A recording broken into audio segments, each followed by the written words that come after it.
سید شاہ خورشید انور، اللہ تبارک و تعالیٰ نے ان کو ایک ایسا حسن دیا تھا، ایک ایسی پہچان دی تھی کہ اگر کسی گلی سے گزر جاتے تھے تو روز آدمی دیکھنے والا بھی ٹھہر کر ان کو دیکھتا تھا۔ یہ کون آدمی ہے؟ صبح سے شام تک آدمی دیکھنے والا جب خورشید کو دیکھتا تھا تو ذرا ٹھہرتا تھا کہ آدمی تو دیکھا ہے، ایسا آدمی نہیں دیکھا۔ بلا شبہ ان کی ذات اسم بامسمہ تھی۔ کسی مجلس میں بھی ہوتے اور ایک نظر حاضرین میں سے کوئی ٹہلتا تو جس کے چہرے کو، جس کی شکل کو، جس کی شخصیت کو دیکھنے سے خورشید کا احساس ہو جائے، وہ تھے خورشید۔ خورشید سورج کو کہتے ہیں۔ بلا شبہ خورشید نے اپنے آپ کو یہ ثابت کر دیا تھا کہ روایتوں میں جو آیا ہے کہ نام کے بھی اثرات ہوتے ہیں، نام کا اثر بھی اللہ کا فضل ہے، ورنہ ایسا بھی نام ہوتا ہے کہ دونوں آنکھ کے اندر نام نینسک ہے نا۔ یہ کیا ہوا؟ یہ توحیدی معاملہ ہے۔ نام رکھ کے یہ مت سمجھو کہ اثر پر میری زمینداری ہے۔ نام کا اثر تبھی ہوگا جب پروردگار کی مہربانی ہوگی۔ پتہ نہیں کس لمحے پہ صاحب سجادہ نے ان کا نام خورشید رکھا تھا کہ قدرت نے بھی مہر لگا دی تھی، ہاں ہاں ہاں خورشید ہے۔ خورشید متین، سنجیدہ، جیسے سورج میں متانت اور سنجیدگی ہے۔ دیکھا نہیں آج کل ایک مہینے سے جو سورج نکل رہا ہے وہ گرمی دینے پر بڑا متین اور سنجیدہ ہے۔ سارے کے سارے اپنی سنجیدگی بھول گئے ہیں اس کی سنجیدہ گرمی دینے کی وجہ سے، ہے نا۔ ہمارا خورشید انور ہزار سنجیدوں میں ایک اکیلا سنجیدہ ہے۔ کسی مسئلے پر اس کو آپ ملا ڈلا کے جذباتی فیصلہ نہیں کرا سکتے۔ خورشید قطب اشجار نبی جنبت کے قاعدے سے جنبش نہیں کرتا تھا، تاوقتے کہ وہ خود جنبش کرنا نہ چاہے۔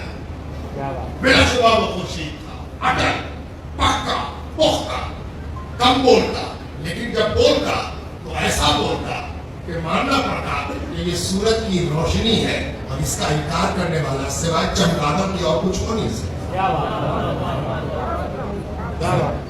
سورج کی روشنی میں چمگادڑ کی ہی آنکھ جھپکتی ہے، کسی اور کی نہیں۔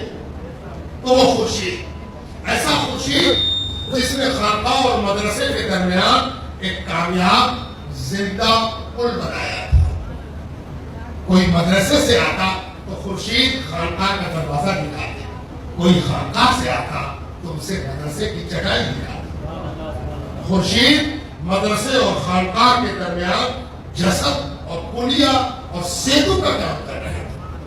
خورشید سیتو تھے خانقاہ اور مدرسے کے درمیان۔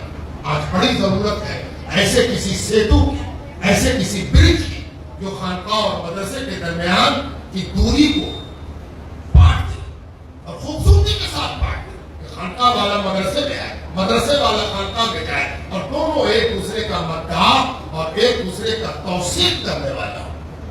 یہ خورشید کی ذات۔